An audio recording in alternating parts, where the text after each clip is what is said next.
Around 2100 BCE, a ruler named Gudea finished a temple in the Sumerian city of Lagash. It had 7 rooms. He did not simply open it, he marked the occasion with a festival lasting exactly 7 days, according to the hymn written to commemorate it. That festival is the earliest solid record of the number 7 treated as something sacred, not just a count, a ritual. 4,000 years later, the modern world still organizes its life around that same number. Not the day, the sun handles that on its own schedule. Not the month either. The moon once handled that, visible to anyone who looked up. The week has no sun behind it, no moon, no season. Nothing in the sky requires it to exist at all. It is the only unit of time in daily use that maps onto nothing observable in nature.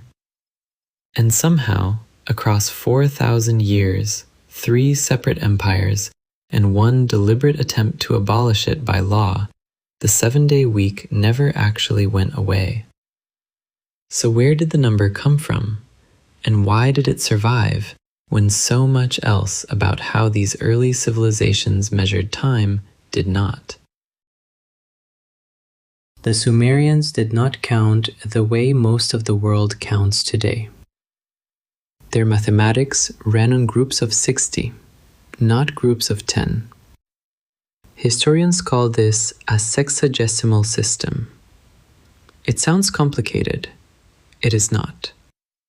It simply means numbers were grouped in 60s, the way a base 10 system groups them in tens.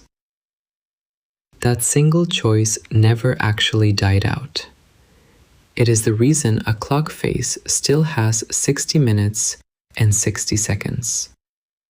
It is the reason a circle still has 360 degrees, 4,000 years after the people who invented that division are gone. 60 is a genuinely convenient number to build a system around. Small numbers divide into it cleanly. 2, 3, 4, 5, 6, 10, 12, 15, 20, 30. 7 does not. Of all the small numbers a Sumerian mathematician might have cared about, 7 is one of the very few that refuses to fit. That should have made 7 a minor, awkward number, easy to ignore. It did not work out that way. The number turns up constantly across Sumerian material. Gudea's 7-room temple was dedicated with a procession lasting the full 7 days, according to the hymn that commemorates it. Not one ceremony, a sequence, repeated once for each day. The number shows up earlier still, buried in a much older flood story that would eventually be absorbed into the Epic of Gilgamesh. In it, a storm rages for 7 days. A bird is released after 7 days. A boat comes to rest on a mountain, and its passenger waits 7 more days before opening the hatch. The number is not simply marking time passing. It is doing something else. The most likely explanation has nothing to do with mysticism. It has everything to do with looking up at the actual sky.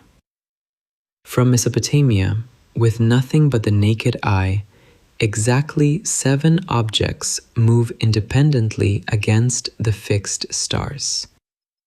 The sun, the moon, 5 planets bright enough to track without any instrument. Everything else overhead holds its position, night after night. Those 7 do not. To a culture already grouping its mathematics into 60s, and its religion around events in the sky, 7 wandering lights would have been hard to write off as coincidence. Each of the 7 objects already had its own major deity in Sumerian religion, long before any of this. The moon god Nanna, the sun god Utu, Inanna, tied to the brightest of the 5 planets. The raw material for a planetary naming system existed a very long time before anyone actually built one. That is a real partial answer. It is not yet an answer to how a number sacred to Sumerian priests ended up dictating a work schedule 4,000 years later. That part of the story takes a few wrong turns first. The Babylonians inherited Sumerian mathematics directly. They pushed the pattern further. But their calendar still answered to the moon before it answered to the number 7. A lunar month runs roughly 29.5 days. Babylonian priests divided that stretch by marking the 7th, 14th, 21st, and 28th days. These were the points where the moon's visible phase shifted. Each one was treated as a restricted day. Certain texts describe them as evil days, when particular ordinary activities were suspended, from a common laborer up to the king himself. Some Babylonian calendars complicate the pattern further. They add a 19th day into the same restricted category. That day does not fit the 7, 14, 21, 28 sequence at all. The likely explanation? It was counted as 49 days, or 7 times 7, from the start of the previous month, rather than the current one. It is a small detail, but a telling one. A civilization that had already mapped the sky into 7s still could not make its own calendar land on a clean, repeating cycle, without something eventually slipping. This looks at a glance like the 7-day week already in place. It was not. A true week repeats endlessly, regardless of what the moon happens to be doing on any given night.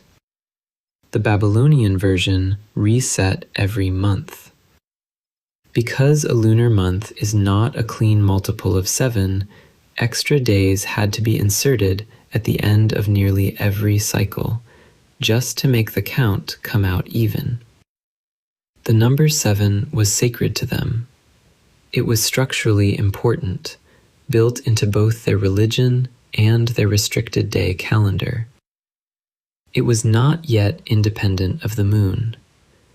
The leap from a sacred number, worth marking inside a lunar month, to a week that runs on its own forever, with no reference to the moon at all, that leap had not happened yet. Not in Sumer, not yet in Babylon either. Something else, somewhere else, still had to happen first. That something else took another 1,300 years, and it happened somewhere else entirely. This is where the popular version of the story usually goes wrong. It is worth being direct about that, because the wrong version is everywhere. It typically goes something like this.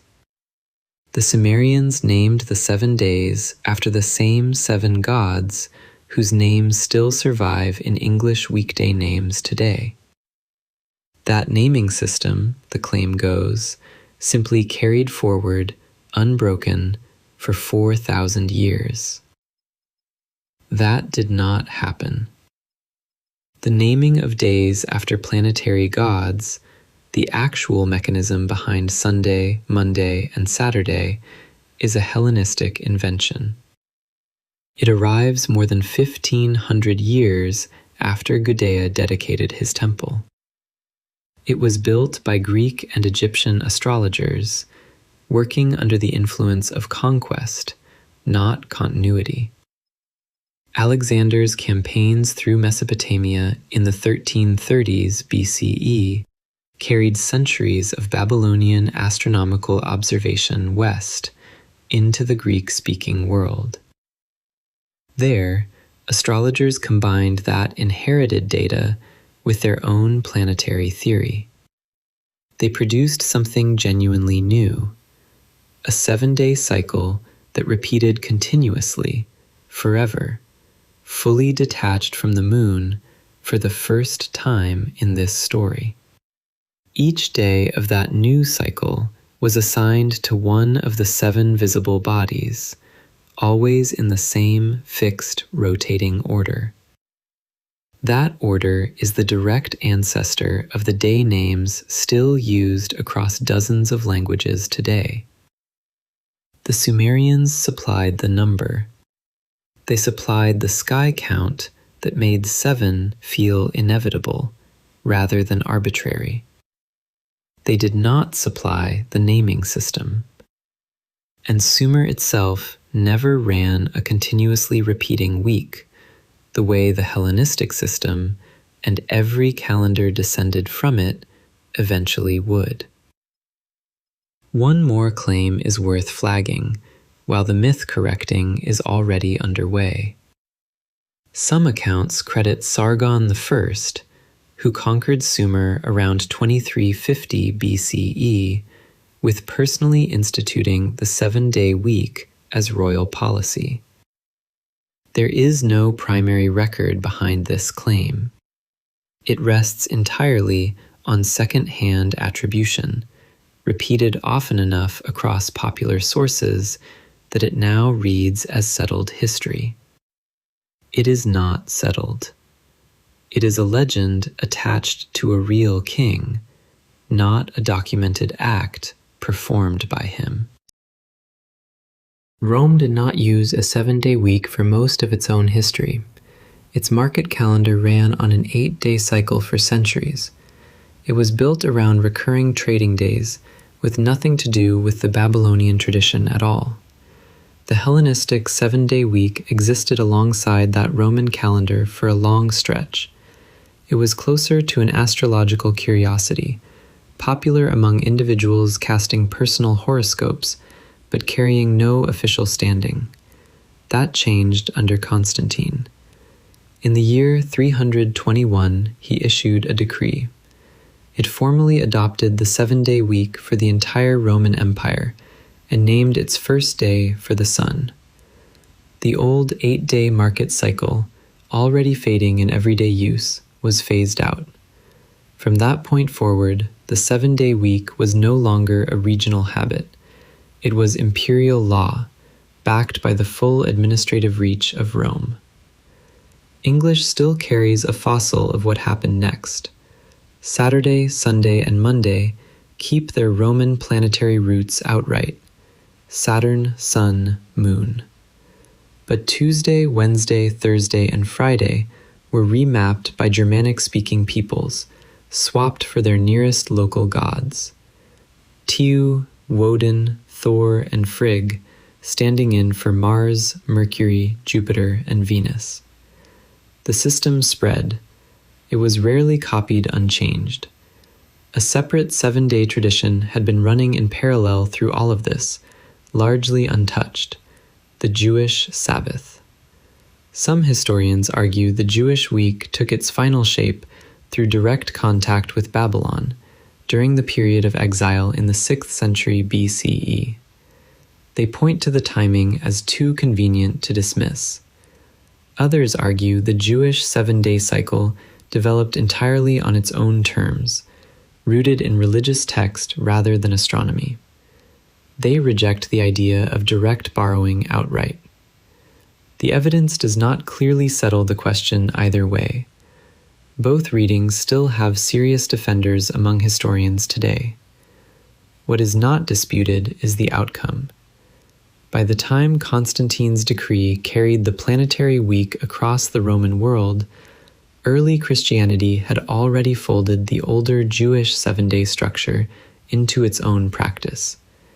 It kept the 7th day sacred, while gradually shifting formal emphasis onto the first. Two originally separate 7-day systems, one Babylonian and astrological, the other Hebrew and religious, ended up reinforcing each other inside the same expanding empire. Neither one ever had to give way to the other. The same planetary week spread further still. It reached India by around the 4th century CE through contact with Roman traders, and was absorbed into an entirely different religious and calendrical tradition without difficulty. None of this explains why the week specifically survived, when so many other ancient time units did not. Sumerian 60-based counting shaped clocks and geometry, but not by anyone's conscious choice. It simply never broke down. Nobody ever had a reason to replace it. The 7-day week is a different kind of survivor. It was adopted, sidelined, revived, legislated, and re-legislated by at least 4 separate civilizations across 4,000 years. Every one of them had the option to drop it in favor of something else. Egypt ran on a completely different system for most of its history, a 10-day period called a decan, repeated 3 times to make a 30-day month. It worked. It lasted for thousands of years. When Egypt came under Roman rule, it gave up the decan for the same 7-day week everyone else had adopted, without much recorded resistance. The 8-day Roman market week very nearly won its own contest for a while, before Constantine's decree ended the argument by law. Centuries later, the French Republican calendar tried to erase the 7-day week entirely. It replaced it with a new 10-day cycle, starting in 1793, as an explicit rejection of both church and monarchy. It lasted 12 years. Then France quietly abandoned the experiment and switched back to 7. The number that outlasted all of that traces back to a temple with 7 rooms in Lagash. It traces back to 7 objects moving across a Mesopotamian sky that a base 60 counting system could never quite divide evenly. Gudea was not trying to set a pattern. He was not trying to outlive Babylon, survive Alexander's conquests, get written into Roman law, and then survive a deliberate attempt by a modern government to erase it by decree. He was dedicating a building. The number just happened to be the one part of that ceremony that never actually stopped.